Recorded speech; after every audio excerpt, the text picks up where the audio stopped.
Hello, Microbiome Labs family. My name is Melody Bartlett. I'm a BiomeFx provider outside Atlanta, Georgia.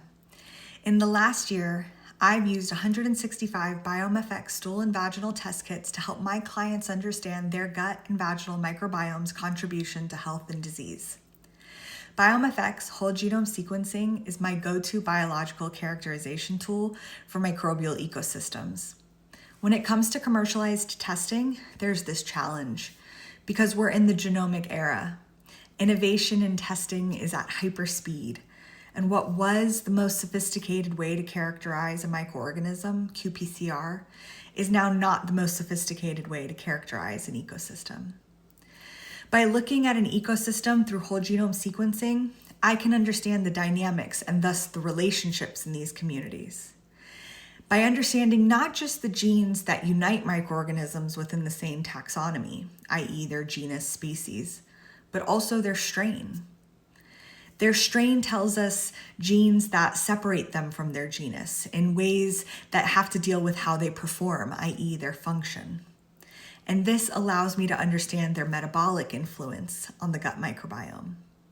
For example, in other gut testing modalities, zonulin protein is measured as one of the key indicators of leaky gut. However, intestinal epithelial integrity is managed by many factors that work together, and almost all of the functional markers in BiomeFx speak to leaky gut and more, as it relates to the gut epithelial function. Indols, for example, depending on the level, regulate multiple tight junction proteins beyond just zonulin. Deeper than that, though, indol levels from tryptophan conversion are then converted to indoxyl sulfates in a two-step enzymatic process in the liver. So for my clients who suffer from chronic kidney disease, these indoxyl sulfates pose a great burden to the kidneys and even more to the entire body in conditions where clearance through the kidneys is impaired. Many steps further than leaky gut have just been demonstrated in a way that greatly impacts my client's totality. In one of these same clients, I can go back and understand their microbial genetic indol contribution, as seen in B. fragilis or proteobacteria. Then I can discuss dietary contributions of tryptophan from meats and supplements in combination with low fiber diets. Then more confidently recommend indol clearance in my protocols. First, modifying these microbial drivers through probiotic support and prebiotics to shift fermentation from heavy protein fermentation to more saccharolytic fiber diet choices, and recommending indol binders like legumes, etc. I would love to explain the dynamic systemic involvement of each functional marker, but for the sake of time, I want to highlight one more, the estrobolome. This process is way more than about hormone recycling, but also about toxic burden or toxin burden. Old red blood cells, bile acids, drug metabolites, environmental toxins, and steroid hormones are processed through the liver and then tagged as trash before sent to the digestive tract to be tossed.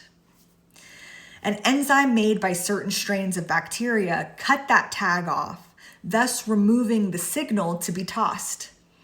The toxin then recycles back into the body, and the estrobolome functional analysis measures the genes within the microbiome for this enzymatic tag cutter, thus illustrating not just estrogen recycling and the potential for estrogen dominance, but toxin and liver burden on the whole body.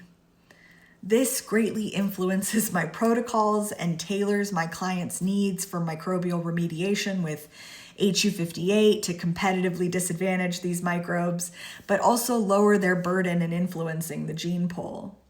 Prebiotics that are ligand binding and pick up these toxins so you can toss them before they recirculate, along with other supplements and dietary blockers of these enzymes such as dietary sulforaphane from broccoli or calcium D-glucarate, only further tailoring the needs to remedy these influences instead of medications that mask the result.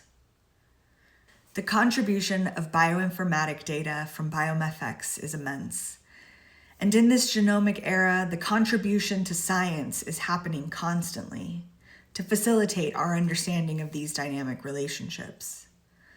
Adding AI to BiomeFx will only optimize our ability to keep up with the academic influx and continue to use technological advances to help optimize patient outcomes. Thank you for your time. I hope to meet more of you in September. Ciao.